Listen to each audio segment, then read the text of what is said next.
This is a story I've wanted to tell for quite some time. It's about 4 years of parties that took place after a crazy idea expanded into a kitchen rave, a camera of on-running chat and my dad watching every single episode that we broadcast, and then ultimately why I walked away from it all at the end of it. This is the story of how Club Damage was formed in a kitchen in Northampton. In March of 2020, as the country started to fall into a lockdown period announced by Boris Johnson on our news networks in the UK, you must stay at home. I was at the time working for a company called British Gas and a division of that company called Hive. I was a sales manager and I was looking after a team of sales agents, normally out in the field visiting customers.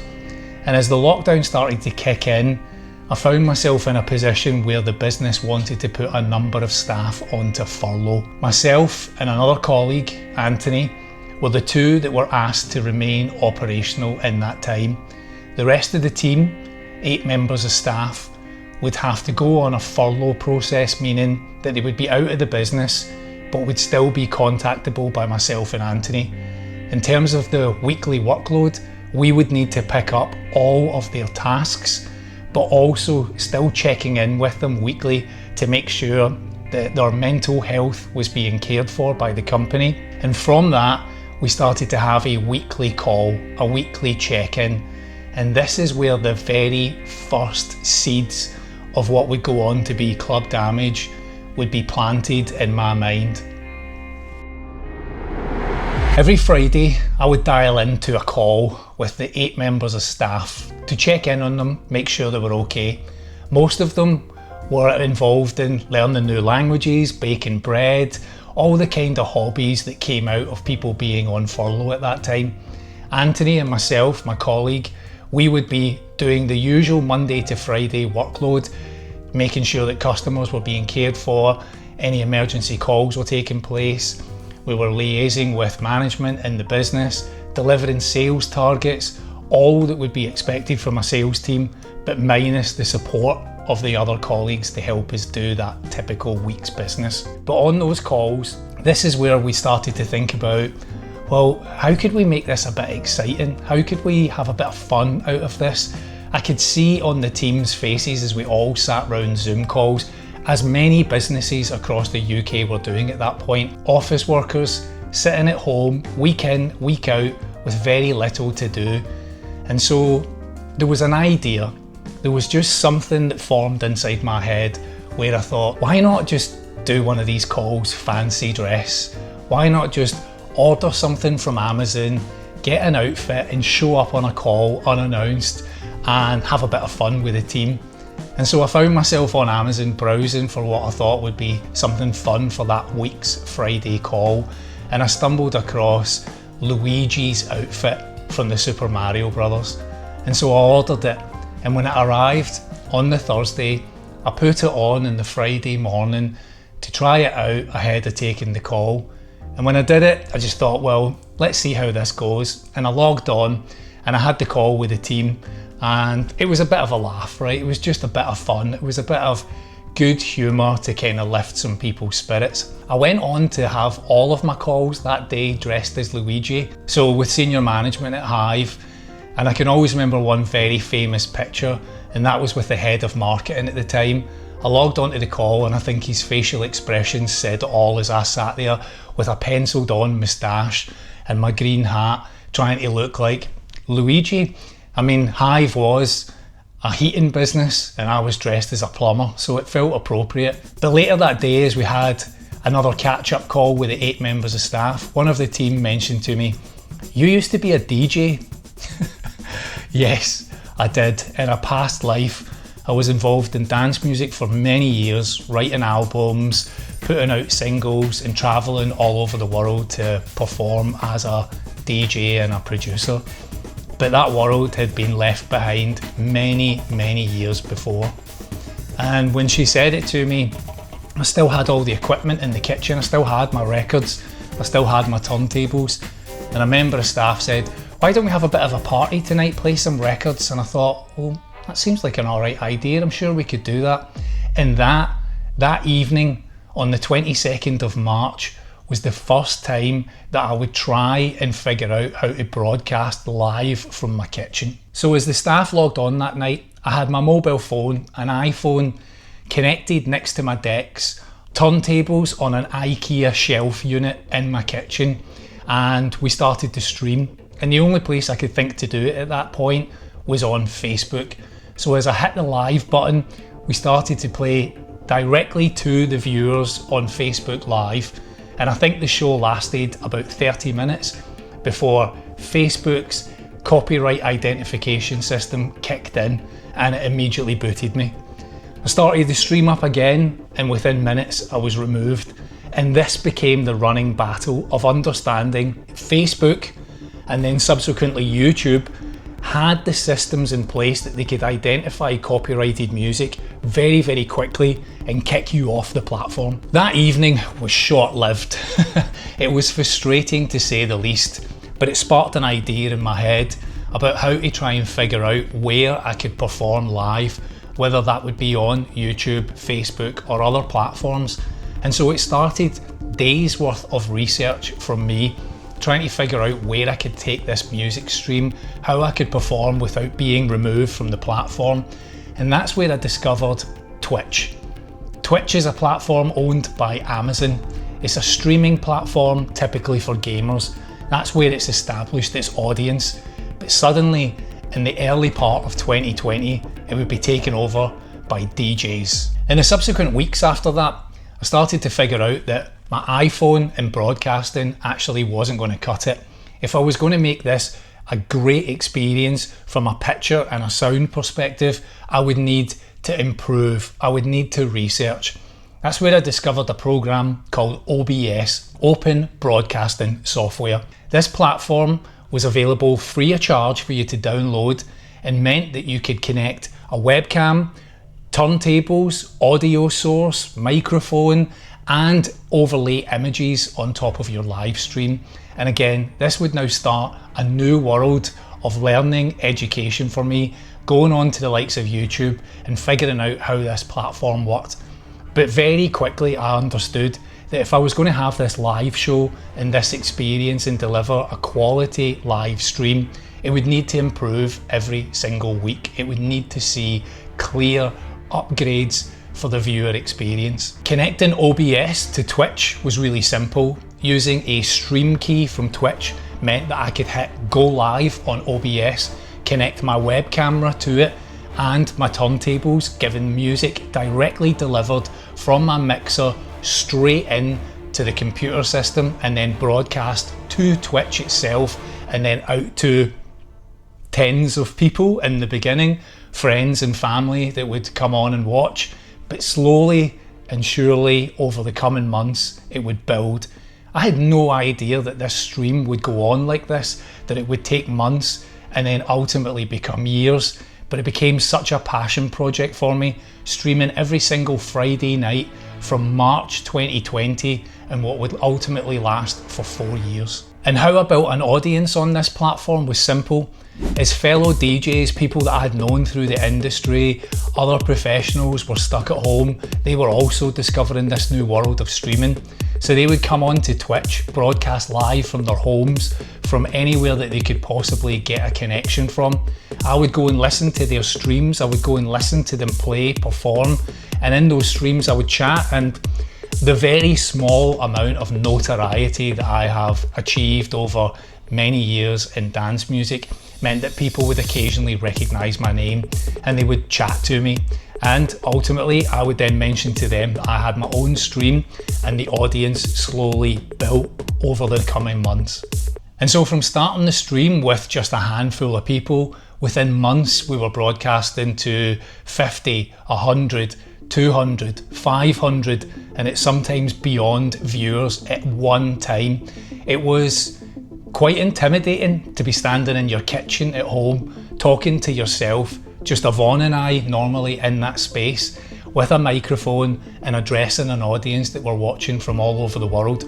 Viewers in Australia, Canada, Scotland, England, all over the UK, all over Europe, Germany, Holland, Spain and beyond. It was pretty wild.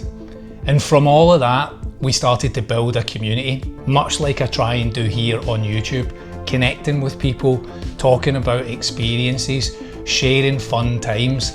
And so to keep that momentum going, we kept a theme running on the channel, and that was that every week we would have a new, different idea or concept for that stream. What started out as me dressed as Luigi quickly turned into the heaven and hell theme, me dressed as God, Yvonne dressed as Satan, and then we had wear your team colours, represent your country, the masquerade ball party, the movie theme night, and much, much more. Halloween was our absolute favourite. Families from all over the UK and beyond would be watching. Kids, people that we've known, people that we've got to know, new friends and old who've now built families would come on and watch the stream.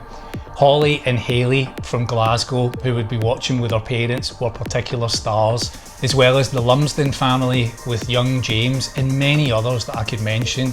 The kids joining the streams, and each week as the channel progressed, at one stage we actually had live Zooms where people could dial in and I would feature them on the screen at one time.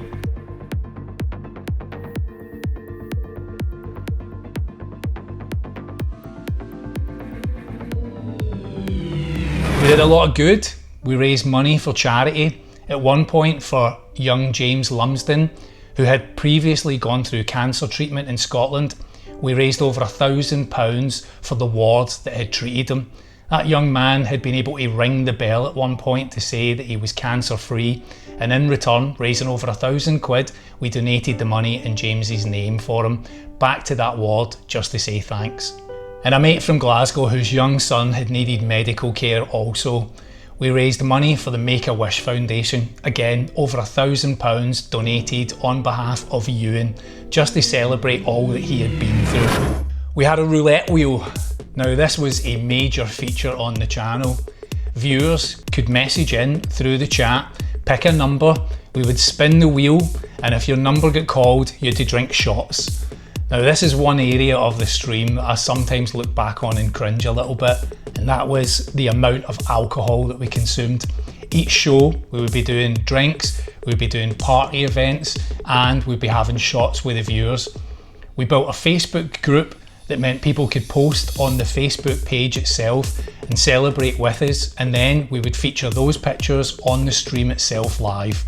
So I think about the number of times I went to Tesco and bought bottles of alcohol. I think back on that and it makes me a little bit uncomfortable as to how much booze we consumed, but this was part and parcel of the COVID period. I don't think many went untouched from the booze, and so I think back on it and it was definitely a driving force in me wanting to go sober, thinking about just the encouragement of drinking on that stream. So I think about that time period and I'm not particularly proud of it, but it was part and parcel of people being shut up and locked up at home. I've built many friendships out of this. I've watched so many other DJs create their own streams and their own shows. Raid trains was a thing on Twitch where you could host a show, play for a couple of hours, and then when you were ready, pass your audience over to their stream and continue on the viewership somewhere else. I still hear from so many DJs and viewers about that whole period of our lives, 4 years of parties that spawned out of a lockdown and then subsequently became a trend of just DJing and getting the opportunity to earn some money. People would send donations, would send tips. Sometimes we would do prizes where we would give the money back to the viewers. We ran a charity nights, we ran raffles, and it was just a wild time, and every week I'd be coming up with a new idea.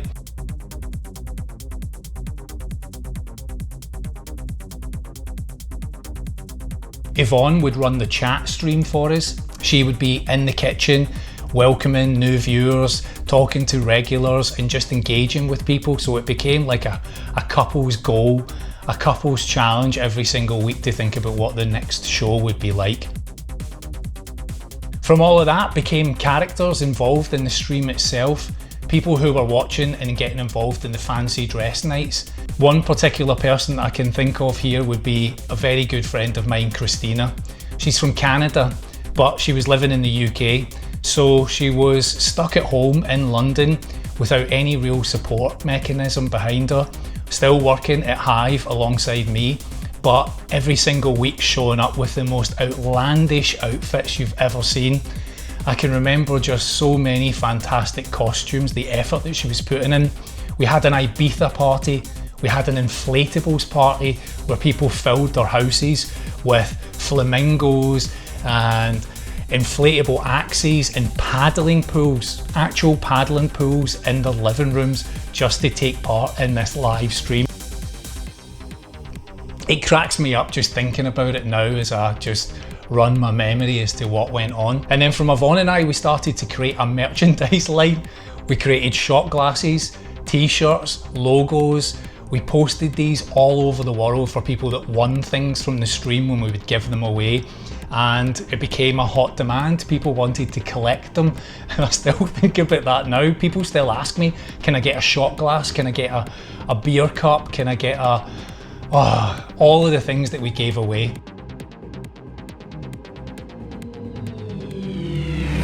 But over those years, over that time period, something that just really resonated with me was always trying to make the stream better.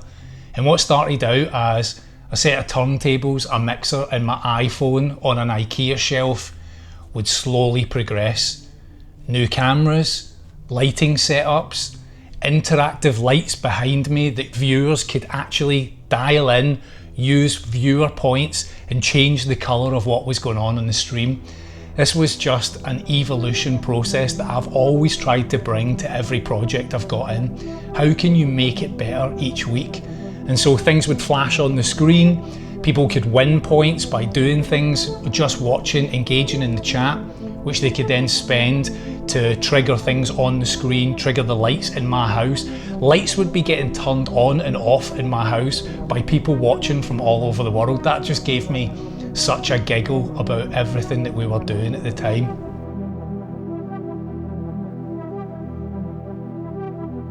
And in the middle of all of that, my dad. It wouldn't be right to not mention him, because as he was at home in Scotland, he logged on to the very first live stream when I was dressed as Luigi to the very end. He watched every single live stream. His username at the time was Jock Snaw. That was what he had titled himself as, but in time he became Papa Cuff. My artist name was Cuffdam. My dad became Papa Cuff, and he watched every single show to the point where I actually made him his own merchandise line with Papa Cuff on his t-shirt. And so after my dad passed away, that's when it really felt like it all changed.